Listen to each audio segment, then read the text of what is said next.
Hey guys, welcome to my podcast. Bagi yang belum tahu, podcast gue bisa mencakup, mengcover perjalanan hidup seseorang yang menarik yang gue temuin dalam perjalanan hidup gue. Bisa dari sisi bisnis yang gue sukai, biasanya dari sisi venture capital, investment, atau lately startup. Itu memang passion gue. Dan tentu aja nggak bisa dilepaskan dari tentunya dunia musik karena memang passion gue. Nah hari ini gue ketemu seorang yang idola gue juga. Dulu waktu kuliah, waktu SMA akhir sama kuliah, gue pasti dengar namanya. Orang ini aktor, presenter, menang beberapa award juga, tapi tentu aja nggak bisa lepas dari rap.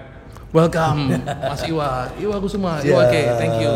Hari ini gue dibantu sama Mattermost, Fadil, lebih kenal Mattermost. Si Fadil, Mattermost ini juga sebagai A&R-nya Netra, artis dan repertoire. Jadi kalau lagunya kurang bagus, salahin dia.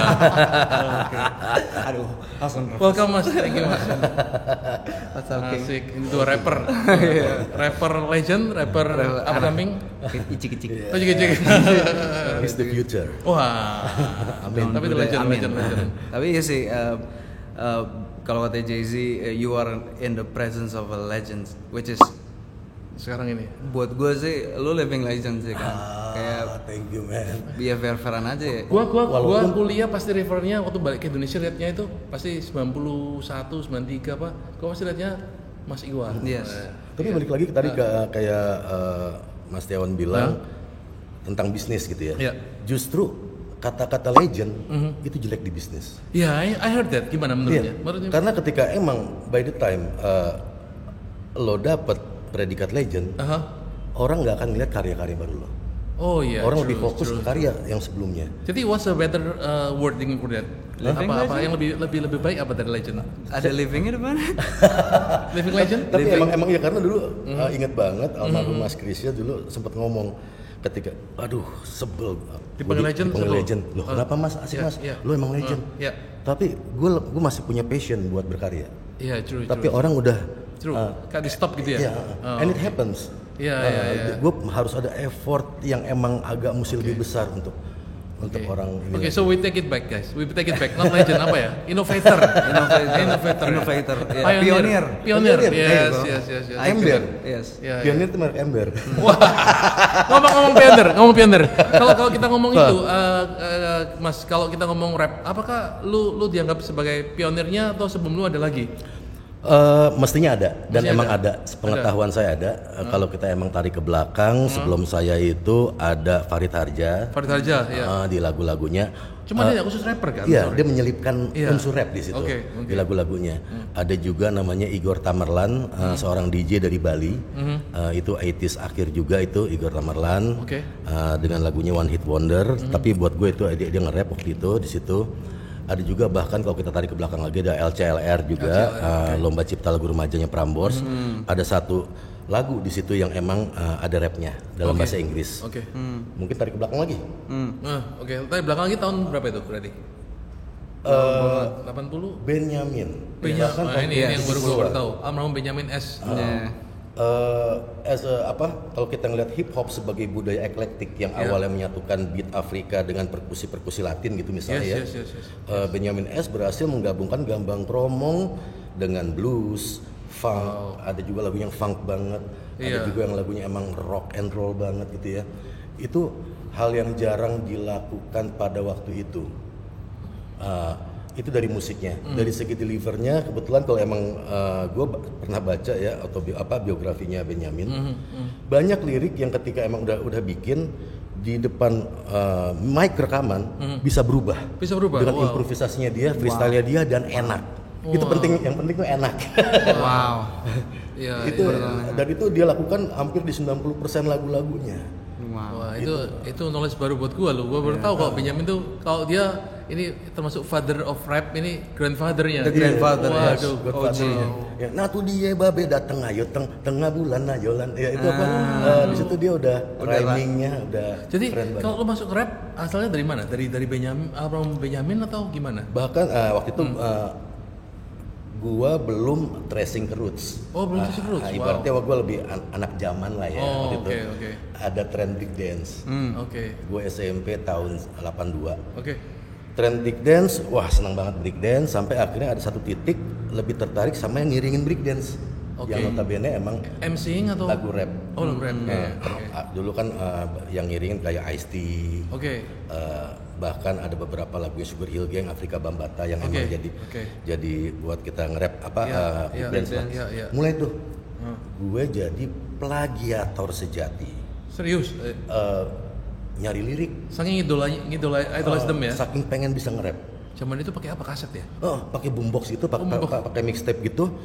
Kita play, kita stop, kita tulis, rewind lagi. Sampai headnya tipis. Ini anak-anak sekarang zaman sekarang nggak tahu nih. Sekarang tinggal googling. Dapat lirik gitu kan. Iya. Dulu tuh satu lagu mungkin bisa 5 menit buat dapetin satu lirik lagu rap. Waduh. Bener-bener emang play, stop, rewind, play, pause, rewind gitu terus aja. Oke. Jadi kita akrab yang namanya ketika emang dengerin mixtape itu ya, akrab sama yang namanya pensil. Iya. Oh, gue tahu, gue terus inget tuh kan. Gue muter gini. Muter ya. Atau sama nasi. Oh, nasi. Kalau pitanya putus. Oh iya, disambung. Nyambungnya pakai nasi. Waduh. Tapi anak zaman sekarang nggak ada yang tahu, nggak ada yang denger ya. Kalau gue dulu di LA belajar, itu kita gunting pita sih digabung. Tapi mereka nggak tahu nasi lah. Orang Amerika mana tahu nasi di. Nggak ada. Oh, itu buat nge-mixnya pakai itu ya? Nah, Studer E80 kan, mesinnya Studer E80 digunting kan. Digunting miring gini, sambung. Nah, nyambungnya pakai di lakban gitu ya. Oh, nah ini kan tadi lu ngomong kaset, tapi gua ngomongnya pita Studer gede, Nempelnya tuh berarti ditempelin, pitanya dipotong kan, tempelin gini. Langsung sambungin. Sambung. Gitu. Kalau ini nasi gila nih. Bisa kreatif dah. Aku baru tahu semua. Lo tapi back to the question. Kenapa lu masih kok mengambil rap? Kenapa enggak jazz, kenapa enggak yang lain? Jadi waktu itu ini yang bikin tertarik dari rap, ini kok ada satu produk musik tapi di mana lagunya, songnya itu nggak terikat sama nada. Sifatnya perkusif banget kan. Kalau rap itu perkusif kan pakung gitu, cuman dengan wording gitu ya. Ini kok hanya dengan kata-kata yang dideliver perkusif seperti ini bisa bikin kita goyang ya. Groove banget ya. Udah mulai kita ngejiplak dan akhirnya SMA bikin. Nah ini yang lucu nih. Tadi ngomong jazz kan. Waktu saya SMA sekitar tahun 86 ya. 86an saya SMA. Itu kan musik-musik fusion kayak Spyro Gyra, Cassiope, Azimuth gitu kan. Mezzo Forte dan lain sebagainya. Lagi booming lah. Lagi booming waktu itu kan. Nah, tahun 87 itu bikin band rap, udah nge-rap. Oh, udah nge-rap. Dan itu manggungnya di Pasar Seni. Saking referensi buat rap itu minim banget. Akhirnya kalau saya nge-rap itu pakai musiknya Mezzo Forte atau Cassiope. Serius Cassiope? Yes. Itu dulu kakak kelas saya itu Eki Humania tuh. Oh, oke. Jadi agak-agak nyambung lah ya musiknya. Udah mainin musik-musik fusion dengan deliver rap dulu. Gila. Orang di Pasar Seni kan penontonnya kan beragam. Bingung ya. Ini kok nggak nyanyi malah ngapain? Gila. Tapi reception orang pada saat itu gimana tuh Kang? Kayak mereka amazed atau apaan sih nih? Awalnya mereka apaan sih nih?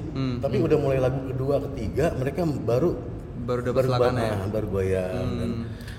Tapi ini menarik loh, karena gue nggak pernah denger. Sekarang emang ada, sekarang zamannya kayak sejak funk atau sekarang yang baru-baru Alpha Miss lu memang jazz sama rap kan. Yes. Tapi kalau zaman dulu Cassiope kan fusion banget. Ya. Karena buat rap gimana caranya? Kita mati gaya. Apa yang buat mesti ngiringin lo, Pak? Iya. Dan waktu itu emang karena saya ini tong sampah musik. Oke. Artinya emang dengerin berbagai genre dan waktu itu yang emang lebih simpel adalah kita mengupgrade atau kita agak sedikit mengubah musik-musik fusion. Enak loh fusion karena emang banyak staccato. Iya, staccato-nya ya. Dan Gue passionnya kayak funk lah. Lebih kayak funk. Iya, funky ya. Lebih enak buat nge-deliver rapnya. 87 mulai bikin lirik rap sendiri gitu. Oke. Bikin lirik, tapi nggak pernah punya nyali buat bikin bahasa Indonesia waktu itu. Bahasa Inggris semua? Bahasa Inggris terus. Oke. Baru bikin lirik rap bahasa Indonesia ya tahun 93 di album pertama. Yang apa itu namanya? Ku Ingin Kembali. Oh, Ku Ingin Kembali. Oke. Itu baru bikin bahasa Indonesia. Oke. Dari SMA udah keterusan sampai akhirnya jadi acara off airnya Prambors jadi nge-rap juga gitu ya. Waktu itu banyak festival band masuk nggak? Masuk juga. Masuk juga. Suka Dari satu-satunya ikut, rap. Satu-satunya rap atau enggak? ya ikut masuknya genre jazz karena yang ngiringin jazz kan. Oh. Masuknya genre jazz waktu itu. Tapi ada rap. Tapi emang diiringin dengan rap. Tapi dari Mas Iwa dari Cimahi dari Bandung. Saya nah ini Ya. Wikipedia tolong ya. Ada satu hal di Wikipedia ditulis saya lahir di Bandung. Dengan tidak mengurangi rasa hormat ya karena gue juga orang Sunda. Gue lahir di Jakarta. Oh gitu. SMA di Jakarta. Waduh. Nah, ketika emang akhirnya kuliah di Bandung, akhirnya jadi ngisi off air acaranya Os Radio di Bandung, nge-rap juga.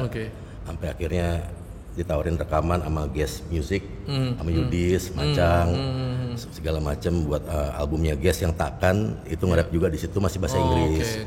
Sampai akhirnya ngamen-ngamen di Jepang sebelum akhirnya ngamen di Jepang juga. Ya. Sempat. Wow. Itu yang gua juga find out recently dari Kang Iwa.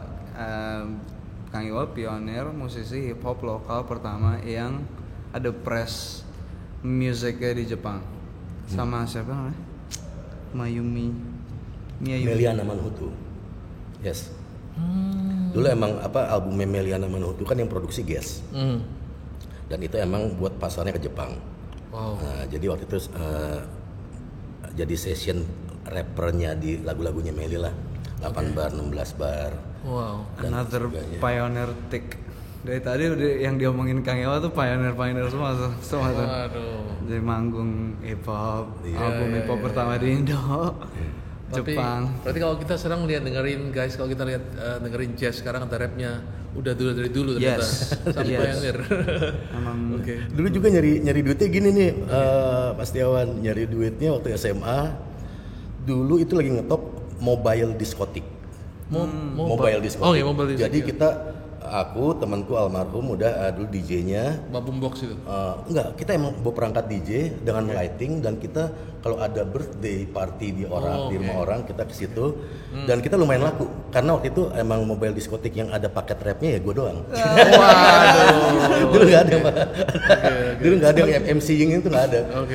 Ini MC-ing udah nge-rap waktu itu, waktu SMA tuh, itu lumayan cari duitnya dari situ. Oh, got it. Tapi waktu zaman akhir 80, awal 90 di Amerika banyak gitu sih. Mobile DJ booth itu banyak, persewaan juga sih. tapi orang bawa speaker. Iya. Tapi di Indonesia termasuk pioneer sih. Ya itu tuh dulu belum ada selain waktu itu kalau nggak salah Radio Prambors ya. Radio Prambors, Itu ada waktu itu bikin emang sama teman-teman sekolah.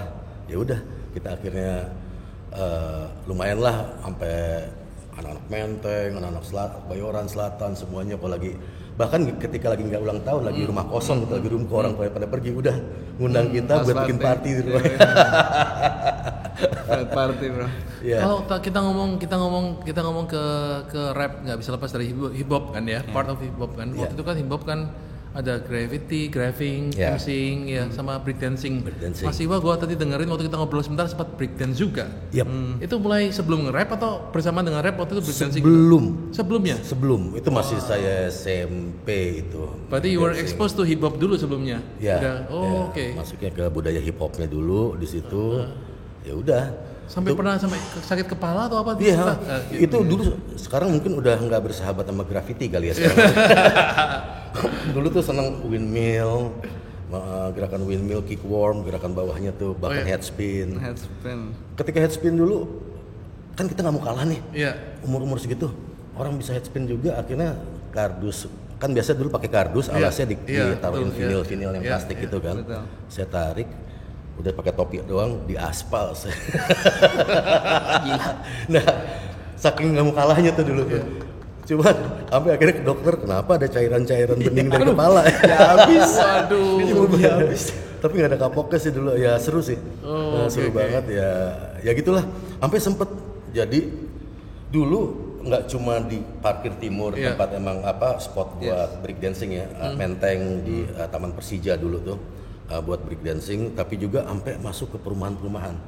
Maksudnya kayak di perumahan kita nutup jalan gitu ya buat breakdancing gitu.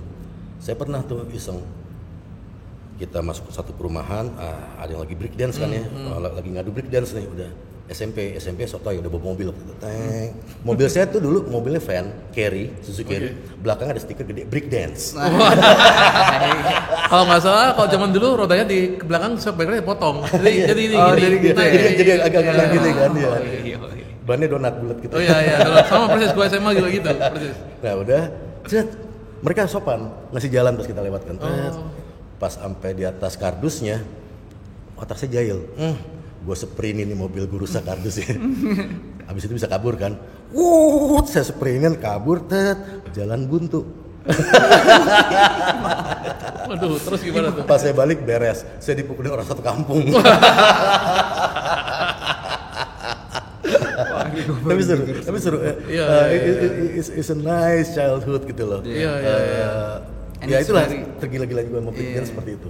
And it's very hip hop in essence yang lo ceritain so far sih semua menurut gue sih. Kalau ke refer ke Fadil sebagai rapper muda kan, pasti Iwake kan salah satu idola lu pasti kan ya. Yang buat star ya. Iya. Menurut lu masuk salah satunya pasti karena Mas Iwa kan, Kang Iwa kan pasti. Kita ngelihat pasti rapper lokal tuh pasti ngelihat Kang Iwa. Itu udah apa ya? Udah jadi kewajiban gitu. Kalau tadi Mas Iwa bilang Bandung, bilang rap, gua nggak kebayang sama zaman Surabaya dengan Dewa sih. Kalau breaking dikit nih, gua ngeband di SMA Petra Manyar kan, main jazz di Jarum Super Fiesta Musik kalau dulu ada. Kan dulu ada Yamaha Band Explosion, ada di Jarum Super kan. Jarum Super di SMA gua main jazz sama waktu itu kan Karimata, Krakatau gila kan, Spyro Jaira. Kita kan lokalnya kan wah Krakatau, Karimata lah setengahnya gitu kan. Lalu gua ngeband si teman-teman itu kan Surabaya kan Dani, Andra kan tinggalnya dekat gua di Ngagel, dia di Pucang gitu kan, sering ketemu dulu. Lalu mereka dari band Semada kan, Siapa drummernya anak Surabaya juga? Orang Wawan ya? Wawan sama Erwin, Erwin ya kan. Itu orang Pucang semua kan, ya dekat-dekat Pucang Anom apa dekat Ngagel Surabaya. Kita di Jawa Timur menang, dia nomor 2 bandnya malahan. Aduh, Andra pasti pusing dia, gue ceritain terus. Tapi Jakarta dibabat sama ini bandnya Kang Hari Rusli Bandung. Ada rapnya juga waktu itu di program semua. Kita main samba, swing, dia main apa nih musiknya, ada rapnya juga. Amblas lah kita. Amblas. Tapi bagi gua seneng kalau dari gua masuknya ke gua suka hip hop, suka funk dari James Brown itu karena syncopation, funky. Nggak tahu you guys gimana. Kalau orang kulit putih kan cenderung on beat kan, 1, 2, 3, 4 gitu. Kalau funk tuh bener-bener ngalir, mau di atas, mau di bawah, startnya juga enak gitu. Jadi kita ini ada mirip dari suka black music, culture-nya ada certain kind of swagger yang black music punya sama soul, yang kadang tuh kita nggak bisa dapet di musik. Katanya Duke Ellington kan if you ain't just if you ain't get that swing kan, kan, ada swingingnya kan, Lah, kenapa kalau ada kursus semua macam ya, rap itu nggak ada sekolahnya ya? Saya pernah ngajar di pernah sekolah. bisa? Pernah dulu ada semacam akademi namanya Double Deer. Dulu gue ngajar hip hop di situ sebelum gue les. Sebelum les siapa ya? Kalau nggak salah Basbo juga pernah. Tapi memang muridnya juga 3-4 orang doang. Oke. I don't think it's easily studied this thing. Perlu lu yang masuk nyelem. Perlu kita sebagai kita yang suka banget. Lu harus ke street belajar atau gimana? I think we need to do the 10,000 hour mas. Pak, yang benar-benar kayak nulis aja terus. Waktu gue pertama kali nulis juga kayak jadi nulis terus. Caranya Mas Iwa saya kan nggak ada YouTube. Iya. Kan? Tapi dulu emang sempet juga tahun-tahun 90-an tuh ditawarin buat ngajar di Bandung, dibikinin sekolahnya. Rap. Teman saya baik banget, tapi saya dengan berat hati menolak karena saya nggak tahu kurikulumnya seperti apa. Karena simpel aja kalau ada orang mau nanya gimana nge-rap gitu ya, ya jadi tong sampah buku aja udah. Banyakin baca literasi, banyakin nulis gitu kan, dan banyakin jalan-jalan udah. Di situ udah jadi satu dan asal tahu tempo aja. Kalau yang teknisnya mungkin ada lah. Jadi orang rap itu jadi word master ya sebenarnya ya? Sebenarnya wordsmith sih. Ya wordsmith ya. Jadi gue pernah baca JC harus belajar alfabet juga ya, vocab ya. Eminem juga. Eminem juga ya. Kalau Eminem dia emang punya ini Asperger syndrome kan, dia emang bukan orang normal kan. Jadi kerjaan dia baca kamus sampai Z dari A sampai Z kan tipis tuh kamus tuh. Itu kebiasaan gue SD itu sebenarnya. Gue senang baca kamus dan ada kata menarik itu mesti gue tulis 20 kali.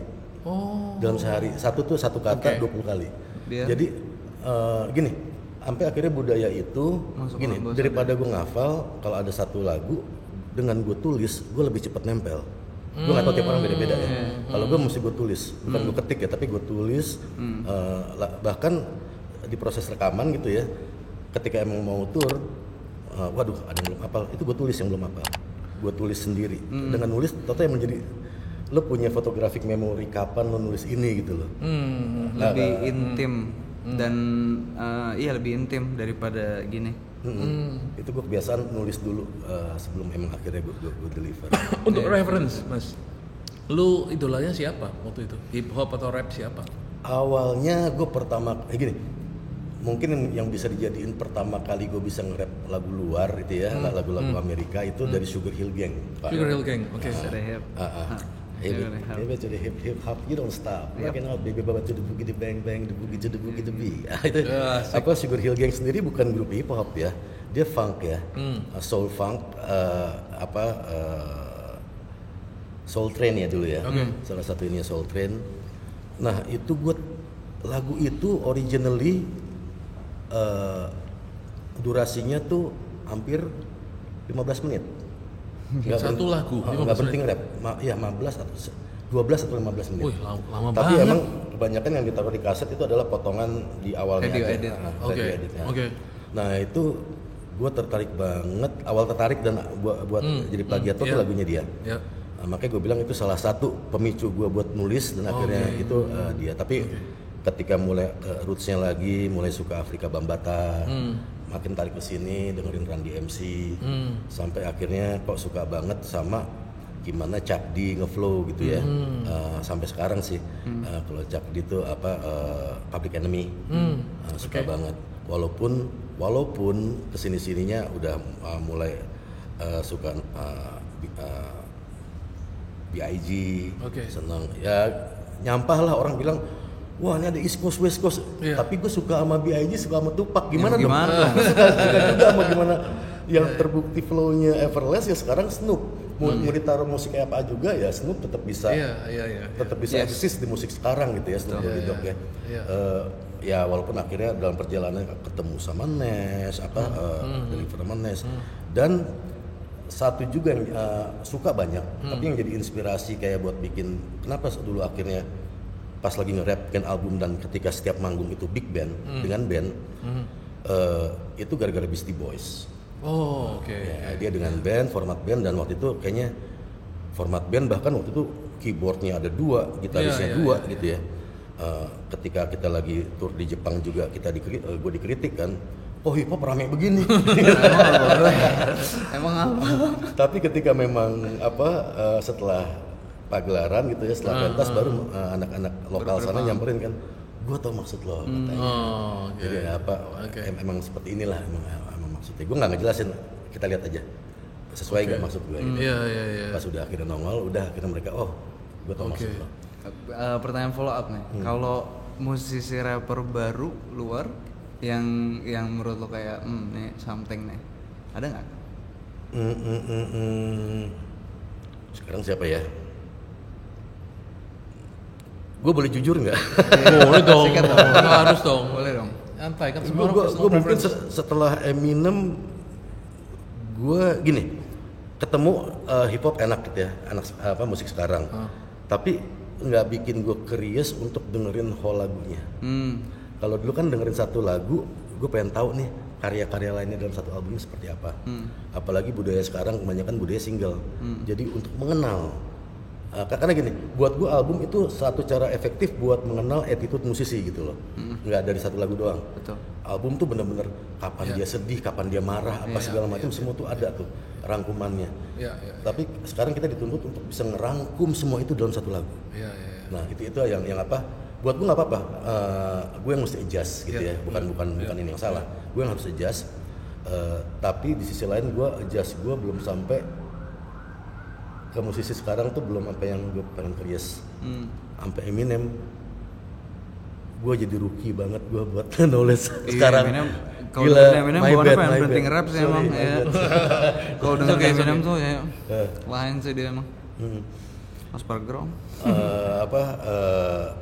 Gue tahu ada mumbling rap, gue suka, yang notabene suka juga. Yeah. Tapi untuk getting to know who deliver this, getting to know apa sih karakternya di lagu ini. Gue kadang-kadang kan gini, ketika gue pengen tahu Tupac, gue pengen bawain Tupac as a covering gitu ya. Ketika manggung dulu, gue mesti tahu karakternya dia gitu loh. Apa sih? Karena gue nggak mau cemen juga. Nah ketika gue tahu karakternya dia, gue bisa untuk membawanya dengan karakter gue. Gue nggak bisa ngebawain sesuatu lagu tanpa mengenal karakternya dan gue mau ngebawain dengan karakter gue gitu Gue loh. paham sih, iya. Nah, gue mesti tahu dulu ini dasar ini apa nih. Oke, Alasan bikin Mas, lagu. gua pingin follow up dari sisi gini. Kalau gua sisi pop kurang lebih ngerti lampu pop industry ya. Tapi kalau rap kan lu mulain salah satu yang buat rap populer di Indonesia kan lu ya. Dari zaman tahun 90-an atau berapa? 93 ya? 89 lu mulai ya, 93 mulai awal 90 yang terkenal dibandingkan sekarang. Lu kan main di Flav United ya, sama ada Rap Rock United ya. Itu gimana sih? Lebih lu merasa perjuangan lu membawa hip hop atau rap di sini sudah sangat maju nggak atau gimana? My dreams comes true. Wow. Karena gini, gue inget banget ketika di wawancara awal gue di tahun 93. Yeah. Apa sih? Kan ada salah satu kritikus musik yang ya gue nggak perlu bilang orangnya, dia bilang ini cuma musik musiman, paling lama tahun depan udah nggak ada. Gue kayak pengen bilang sih gitu loh. Yap. Oke. Terus juga waktu itu gue ditanya tentang mimpi gue cuma pengen, karena dulu kan kalau manggung gini nih Pak, paling Jakarta, Bandung, Medan, Surabaya, kota-kota besar ya, Makassar gitu ya. Gue tuh dulu sempat bilang yang gue pengen banget rap itu masuk sampai pelosok, penikmatnya gitu.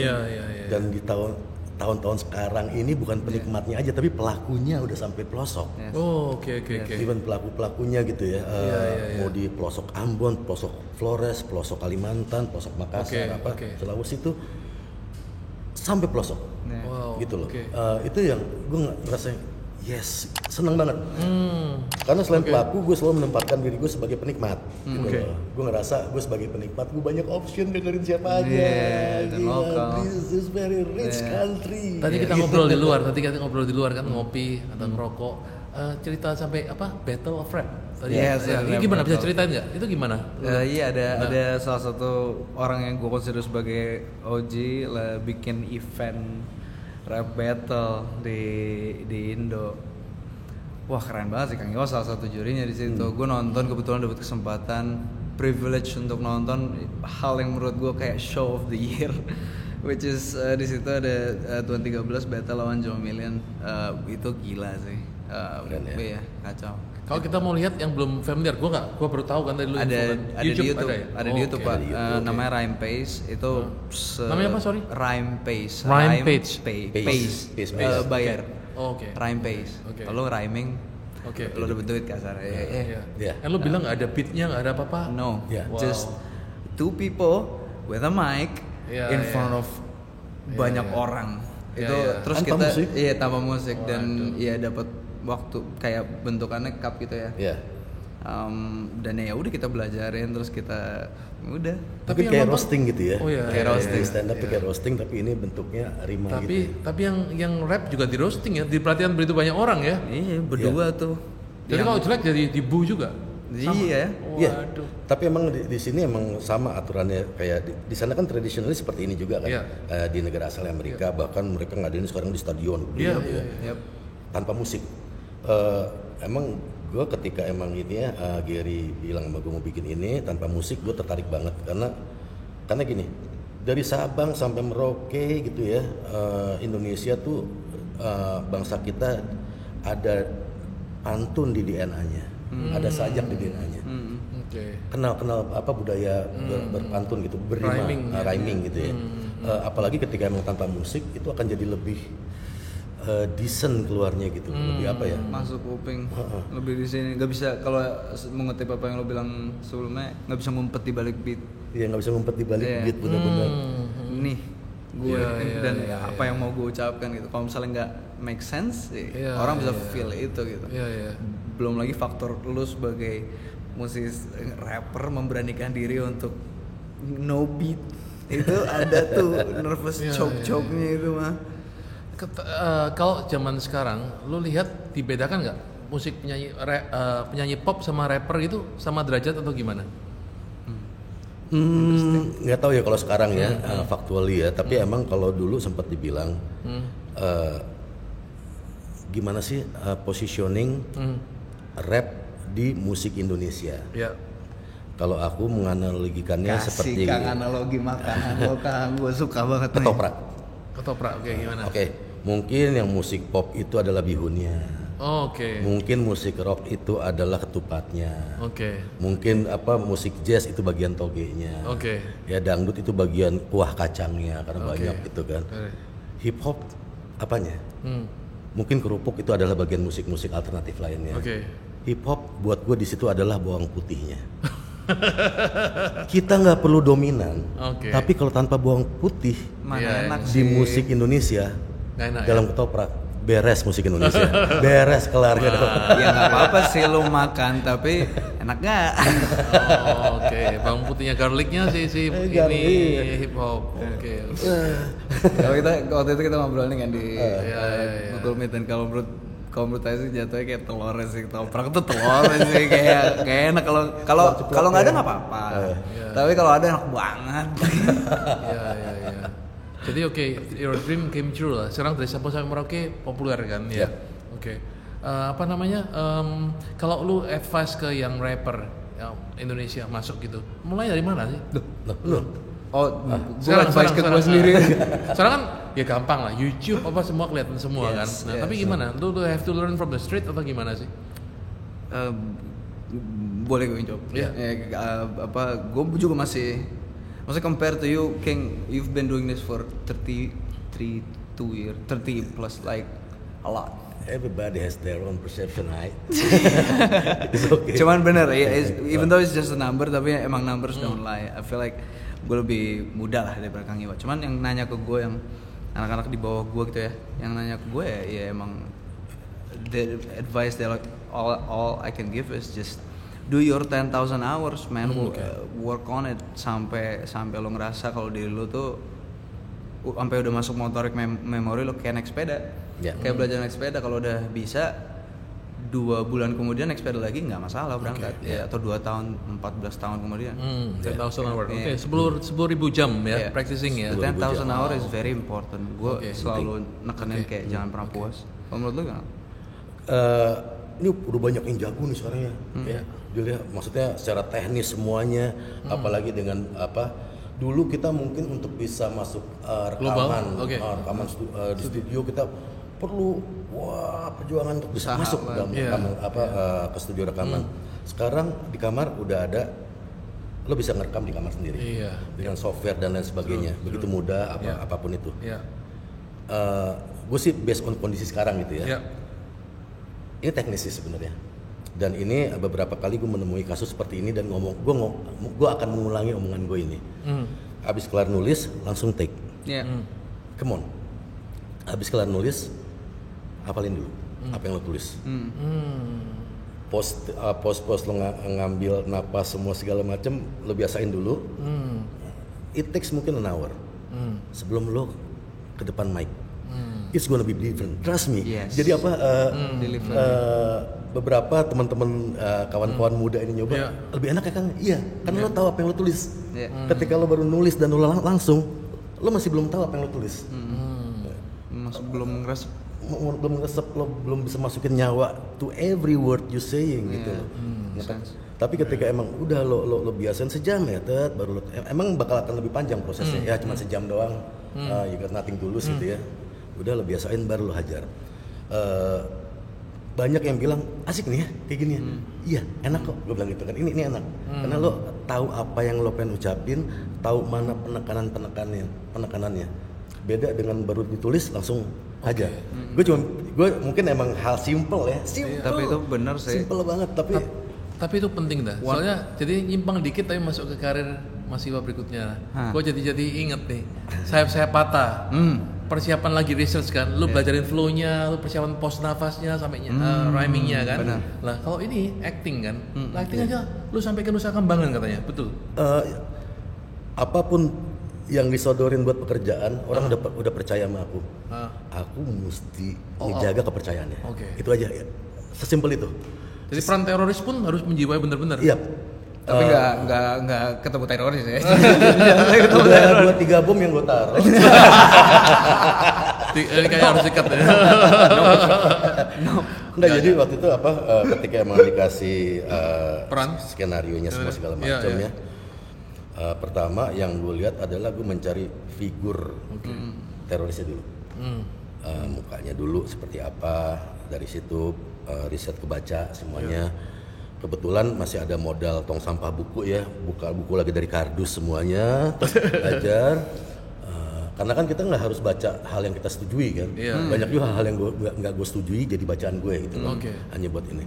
Udah baca lagi semuanya, sampai akhirnya ngerasa gue mesti ketemu emang sama objek hidupnya. Nggak ke Nusa Kambangan, bukan. Tapi emang itu adalah teroris yang baru ditangkap, ada di Jakarta, dan akhirnya kebetulan kita bawa keluar di situ dengan pengawalan semuanya untuk riset. Lu belajar penjiwaannya itu. Gue di situ akhirnya gue komunikasi, ngobrol, ada dua orang di situ yang masih hangat lah ibaratnya, kan ada 3 tingkatan, ada level merah, level kuning, dan level hijau. Yang level merah tuh yang masih lucu-lucunya gitu ya, masih anggot-anggotnya. Level kuning udah gradasi tapi masih substansi masih ada, sampai level hijau mereka yang ya istilah sekarang mungkin deradikalisasi gitu ya, udah berhasil di situ. Waktu itu yang level merah ngobrol segala macem, ya udah itu aja, nyari ya belajar lah gitu kan. Ya seru sih, karena ketika emang ada satu kerjaan tapi gua nggak tahu gue mesti apa di pekerjaan itu, gue paling takut gitu loh. Ini kayak ini aja, agak-agak langkah maju ke depan tentang NFT segala macam, tanya pada gue pengen tahu dong knowledge produknya, lo kan karena gue harus tahu, gue mesti tahu sehingga gue ngejalaninnya enak. Dan apapun itu, keren. Dan itu sih yang bikin gue respect sama Kang Iwa, maksudnya itu kayaknya komponen untuk menjadi seorang pionir, karena lu actually beneran nanya ke gue yang kayak, Dil, kasih tahu gue apa aja yang perlu gue tahu, kayak biar gue bisa ngejelasin juga kalau misalnya ada yang nanya, soalnya gue juga mau belajar juga gitu. Itu yang menarik banget dan bikin gue personally and collectively sama Netra interested and excited buat rilisan single baru lo sih nanti bareng Netra ya. Wah, jadi belok dikit, mau tanya tapi nggak apa-apa. Jadi guys, kalau lo nonton ini tanggal 25 Jumat ini akan rilis NFT pertama. Mas Iwa, legend. Nanti kita bahas lebih detail dah. Thank you for having me. Tapi berarti benang suksesnya Mas Iwa ini ya, dia juga bukan cuma nulis liriknya rap lalu baca langsung, persiapan ya, acting pun sampai kayak gitu ya. Buat gue ini apa ya? Yang namanya gini. Orang ngerasa, wah gue juga improvisasi nih gitu ya. Kayak misalnya acuan gue gitu ya, orang yang jago improvisasi di Indonesia gitu, misalnya Benyamin gitu ya, dia latihan sampai akhirnya ketika sesuatu yang refleks pun enak didengar karena latihan gitu. Orang yang nggak latihan ngandelin improvisasi belum tentu dia bisa improvisasi, tapi enak nggak improvisasinya. Tapi orang yang latihan dia mau improve kanan kiri itu tetap bisa layak didengar gitu loh. Itu yang gue kejar sih sebenarnya. Persiapan itu persiapan. The process is everything. Process is everything buat gue. Mas, tadi kita ngomong rap, lalu ngomong lu masuk acting juga. Dulu kalau nggak salah, dulu lama sekali, gue masih ingat-ingat Cool the Suck ya, film pertama ya. Cool the Suck. Lalu kedua ini siapa patah? Iya. Mungkin in between pernah ada film tapi cameo. Oke. Lalu yang gue pernah tahu juga TV presenter kan, berapa kali kan. Malah dapat berapa award kan dulu kan. Itu apa nggak diterusin lagi? Itu nggak diterusin lagi karena akhirnya saya kangen sama musik. Baru tadi ngobrol di luar. Ada fase di mana gue perlu bounce back. Ketika gue suka basket, gue suka bola. Gue seneng. Gue suka juga tinju. Pokoknya gue olahraga, gue seneng banget lah. Tinju juga suka. Sampai SD tuh kebiasaan kalau misalnya ada, karena nggak bisa tidur malam, minta direkamin lah, ada pertandingan bola direkam masih di beta video beta gitu kan. Pre Netflix. Zaman dulu. tinggal di play atau direkam. Oke, gitu direkam, kan. oke, ya. Direkam dari video acara-acara TV kayak bisa ada bola, ada basket gitu atau ada tinju, sehingga pas pulang sekolah baru nonton. Oke. Jadi emang udah suka banget ketika memang akhirnya jadi penyiar di basket gitu ya, sampai berapa kali diberangkatin juga buat liputan NBA.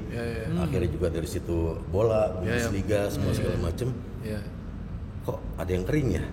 Rupanya udah tahunan nggak manggung. Rupanya udah tahunan nggak bikin lagu gitu loh.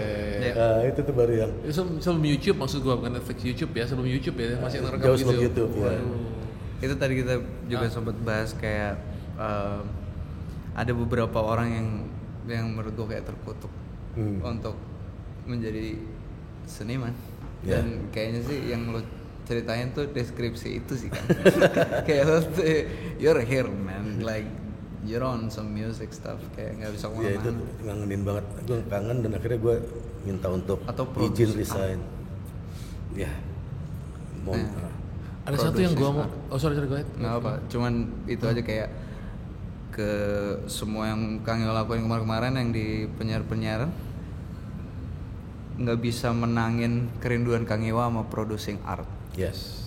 Musik ya. I feel like atau ya acting atau whatever. Dan bahkan mungkin ketika emang akhirnya kenapa ke film ya, ini juga gue lagi liburan nih. Lagi liburan karena emang lagi proses bikin film di Jogja. Ada beberapa hari libur di Jakarta, besok pagi berangkat lagi ke Jogja, ke salah satu hutan lah di Jogja. Orang bilang kenapa di film? Kok aku ngeliatnya film jadi kayak induknya ya. Di film ada seni gerak, ada seni musik juga di situ, ada seni peran juga di situ. Jadi kayak emang semua seni visualnya juga ada gitu ya. Apa yang selama ini emang gue terapin di panggung kan koreo segala macam di panggung, bukan koreo dengan dance ya. Artinya blocking semua segala macam yang coba untuk gue tumpahin di panggung. Ini gue coba untuk ke kapal induknya nih gitu loh. Di sini emang ada berbagai seni yang mangol di sini gitu ya. Ya sebelum seni film mungkin ada teater juga ya yang emang musikali banget. Nah ini banyak hal-hal yang emang pengalaman gue berproses di musik bisa gue template di sini gitu loh. Gitu. Kayak persiapan, kayak ngatur tempo satu adegan. Pasti gue tanya temponya segimana. Selalu nanya ke sutradaranya. Gue selalu nanya gitu. Ini lo pengen temponya segimana? Gue pengennya flow gini. Kameranya swingnya segimana? Jadi gue pengen jadi ya pengennya. Gue masih rookie sih di film. Tapi gue yang ada di mindset gue adalah ketika emang gue ngejalan satu adegan itu adalah satu orkestrasi dari DOP, lighting semua segala macam itu adalah orkestrasi itu gitu loh, bukan sekedar melulu tentang gue, bukan, tapi itu semuanya. Jadi gue pengen tahu tempo itu, gue agak bawel, tapi gue pengen itu gitu loh, gue pengen dapetin itu. Jadi selain acting ya, kita balik, which brings us to the point ini, kita bisa bertemu kembali karena NFT, yang orang salah kaprah juga kan. Jadi lu sudah ngalamin dari zamannya piringan hitam dah, dari piringan hitam, kaset, CD, lalu sekarang kita ngomong NFT. Kalau dalam istilahnya Tetra. Kalau Tetra fractional music asset lah, fractional music asset. Gue seneng karena Mas Iwa ini bukan gue ikut aja lah terserah lah, tapi belajar. Kemarin lu lihat teasernya nggak gila nggak? Yang belakang terakhir yang buka tutup nyata ulang kan gila tuh. Ini genius man. That's actually the intro of the song ya? Atau Itu buat gue itu kalau gue nggak dapat knowledge dari Pak Setiawan sama Bro Fadil, gue nggak bisa ngelakuin itu. Gue perlu ada amunisi itu dulu, apa yang bisa gue keluarin outputnya gue gitu loh. Jadi itu pentingnya belajar sebelum ngejalanin sesuatu sih buat gue. Dan taruh wordingnya pelan-pelan nanti seperti apa. Tapi ini sebenarnya mirip dengan hobi lu Mas, yang koleksi kayak lu koleksi action figure atau apa kemarin kita sempat ngomong sebentar. Vintage toys. Vintage toys kayak apa? Woody. Ya vintage toys kayak Woody-nya itu belum terlalu vintage, ada tin robot juga. Tin robot. Tin toys yang dari Wizard of Oz. Macam-macam biasa dari Jepang. Kalau tin toys itu. Sebenarnya itu kan karena emang bagian dari zamannya gue YouTube tuh. jagoan-jagoannya vintage toys, jagoan-jagoannya dari mobil-mobil retro, terus juga motor-motor retro, motor-motor klasik semua segala macem gabung gitu sih. Sebenarnya emang gue pengen ngebawa passion gue ketika emang sesuatu yang makin tua, lo harusnya semakin bernilai. Yes, I agree, totally agree. Nah, sorry gue. Nggak, maksudnya artinya gue coba untuk gue pengen itu jadi semangat gue sebenarnya. Apa yang gue tampilin di YouTube gitu loh. Sesuatu yang makin lama umurnya makin berharga kan, vintage ya. Nah, kalau kita ngomong vintage balik ke digital collectibles, di Instagram udah ada. Nah, bagi kalian yang nonton, kalau kalian pernah suka rap Indonesia, wajib dah koleksi lagunya Kang Iwa, Mas Iwake ini.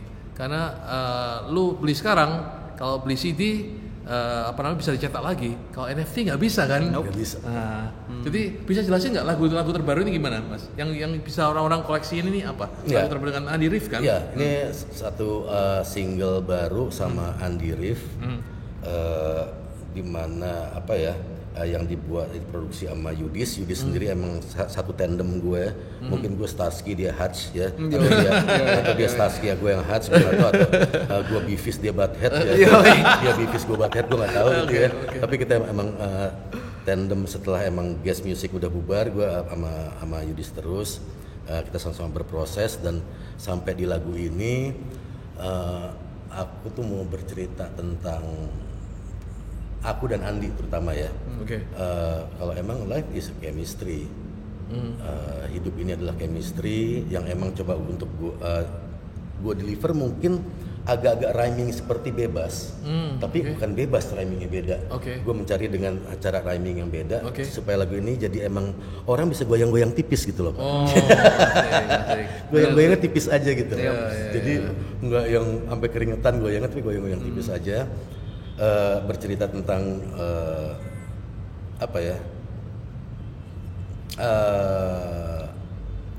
gini, ada satu line yang mungkin ngewakilin lagu ini yang kata bentuk kita memang berbeda namun tercipta untuk berjalan bersama, melangkah bersama.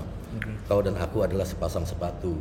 Jadi emang sepatu kan bentuknya akhirnya kontra kan. Antara kiri dan kanan tuh kontra bentuknya gitu loh. Tapi nggak mungkin lo jalan sendirian gitu loh. Lo jalan, lo bisa melangkah karena ada perbedaan itu gitu loh. Itulah kolaborasi. Jadi kolaborasi bukan cuma di musik aja, karena emang semesta ini udah nyontohin betapa ini hasil kolaborasi yang luar biasa gitu loh. Jadi intinya kalau ngomong so taunya, aku selalu ngenes ya, ada orang yang ngerasa kalau dia tuh cuma ngerasa sebagai satu-satunya sungai yang mengalir ke laut gitu loh. Karena sungai yang mengalir ke laut tuh nggak cuma satu, ada banyak. Dan tujuannya laut, kita ketemu di laut gitu loh. Sang musafir malam. Jadi ya ini tentang kolaborasi, nggak cuma Iwake dan Andy Rif aja, tapi emang kolaborasi secara lirik dan kolaborasi secara message ke ini loh yang semesta contohin sama kita sehari-hari. Fadil, kalau lu boleh jelasin sebentar di podcast ini kan ngobrol tentang Mas Iwa, tapi kalau NFT atau FME orang umum taunya apa? Ini kan collectible kan, koleksi kan. Buat yang nggak tahu ya, NFT non fungible tokens itu mengutip dari Brian, is a tool untuk memberikan akses kepada this thing yang diciptakan sama smart contract, yang paling menarik buat gue sih kalau misalnya kita bisa ngomong ini sebagai analogi, daripada ribet-ribet, bagaimana kalau kita menganalogikan FMA ini fractional music asset, fractionalized music asset ini dengan kepemilikan hak digital vinyl atau mendapatkan dividen dari lagu. Untung. Maksud gue tuh yang menarik dari ini adalah obrolannya, mungkin gue bahasanya bahasa pengkolan ya, bahasa gardu bahasa anak-anak yang nongkrong di gardu. Jadi gini, lo dengerin musik yang lo suka, ya lo dengerin single gue, tapi lo punya kesempatan untuk dapetin royalti dari sini. Berarti jadi pemilik juga. Lo sebagai owner juga gitu. Iya, itu gila ya. Di lagu yang lo suka. It's a good chance. It's a good opportunities. Dan buat gue ini adalah satu lahan baru yang emang yang menarik. Gue udah tua men gitu loh ya. Enggak lah. Tapi gue masih selalu tertarik sama hal-hal yang emang buat gue ini keren buat di spread ya. Artinya lo nggak cuma jadi konsumen aja, tapi lo ngedapetin sesuatu buat being a consumer gitu loh. Lo dapetin sesuatu lagi dari situ. For the first time ada bentuk win-win dari pendengar dan pencipta. Benar. Iya. Fans sama kreatornya jadi satu ini ya di sini ya. Iya. So it's a hal yang menurut gue bakal terjadi di masa depan, which is collective consciousness semakin visible, semakin gak blurry. Karena ada ini gitu, kayak ada fakta bahwa iya lo bisa dengerin lagu di mana-mana, di semua streaming service bisa lo dengerin, tapi if you listen to it, lo bisa punya kesempatan untuk mendapatkan uang dari situ semakin banyak lo dengerin kayak dapat iya. Kok bisa gitu? Tapi kayak, bisa dengerin it's amazing. That's why Spotify juga ya semuanya, whatever semua lapak ya.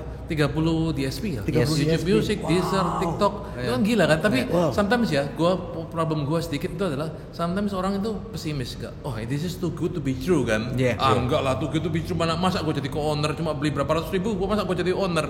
Kadang orang susah percaya kan? Tapi it's happening.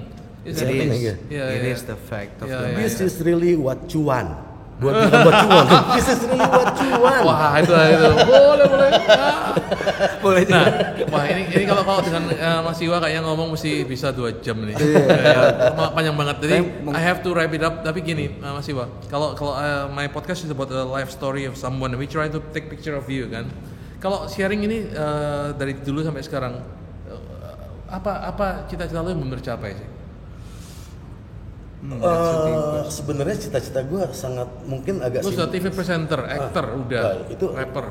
Itu materialis material ya. Actor, whatever. Buat gue sih cuma satu. Apa itu? Ada satu quote lagu ketika gue SD yang sebenarnya masih menjadi cita-cita gue sampai sekarang. Jadi orang berguna di kemudian hari, berguna aja. Maksud gue dengan apa? Ya siapa tahu lo bikin lagu ada orang nggak jadi bunuh diri, kita nggak tahu gitu loh. Ada orang akhirnya jadi senang, jadi apa segala macam, bisa bikin orang senyum. Bahkan ketika emang dalam satu pekerjaan mungkin ada tim gue yang akhirnya keluarga jadi makan gitu loh. Itu yang terus gue gali pak, itu yang terus gue kejar. Sampai sekarang masih ngerasa belum penuh. Di situ itu yang masih itu kuat dari kecil yang gue pegang. Dan itu menurut lu jadi itu definisi kesuksesan itu sebenarnya itu ya sebenarnya simpel aja. Itu selama kita bisa berbagi kita masih bisa sempurna. Selama emang ada orang yang butuh ama sharing lo masih berguna apapun itu. Makanya gue bilang makin lo berguna sama seseorang makin cuan lo gede. Enggak, ini bukan pamrih ya. Orang punya pabrik. Berapa orang bergantung sama lo berguna buat banyak orang, gede gak cuannya? ya sesimpel itu aja sebenarnya, sesimpel itu aja. Apalagi ya, gua tim kecil ini juga gua ya paling nggak buat circle gua berguna, buat orang yang bekerja sama gue itu gua jadi orang yang berguna itu aja. Itu yang akan gua digging terus. It's amazing. Fadil, you have any closing thoughts? Pertanyaan closing question? Maybe saya cuma mau mengutip apa yang Kang Iwa pernah ngomong ke saya yang agak mind blowing buat saya, which is Kang Iwa pernah bilang cinta itu nggak buta, cinta itu membuka mata. Dan yang gue denger dari yang lo lakuin sih semuanya so far itu based out of this thing called passion yang muncul dari love, which is amazing kan. So I commend you for that. It's amazing. I respect you for that, King. Respect saya. Masih inget aja gue jadi lupa. Gue sih gue catat. Pas lo ngomong gue catat. Next time we should do it again. One more. So guys, nggak kerasa hampir 1 jam ngomong ini dengan Mas Iwa, legend, not legend, pioneer rap Indonesia, hip hop. Kalau kita belajar kesuksesan Mas Iwa, ini Kang Iwake. Ternyata gue pikir rap itu kan cuma seperti jazz, improvisation, tapi jazz sama rap juga sama, persiapannya 10,000 hour menurut Fadil. Lu prepare begitu banyak sehingga lu kayak freestyle, lu kayak improve kayaknya natural, padahal ada proses di belakangnya. Kalau gue belajar dari Mas Iwa tadi, sama juga gue merasa kalau Mas Iwa nggak tua lah, kalau tua gue sama Mas Iwa bersama kok. Nah tapi maksud gue simple, sebenarnya gue banyak ketemu orang sukses juga kayak Mas Iwa. Kita nggak usah muluk-muluk dari Mas Iwa, ini definisi kesuksesan cuma bisa berguna untuk orang. itu gue merasa itu relate to me juga sih. Thank you Mas Iwa. So thank you so much. Hope you guys enjoy this. Thank you for Seriusan. having me. Thank you. Thank you, King. Thank you. for having me.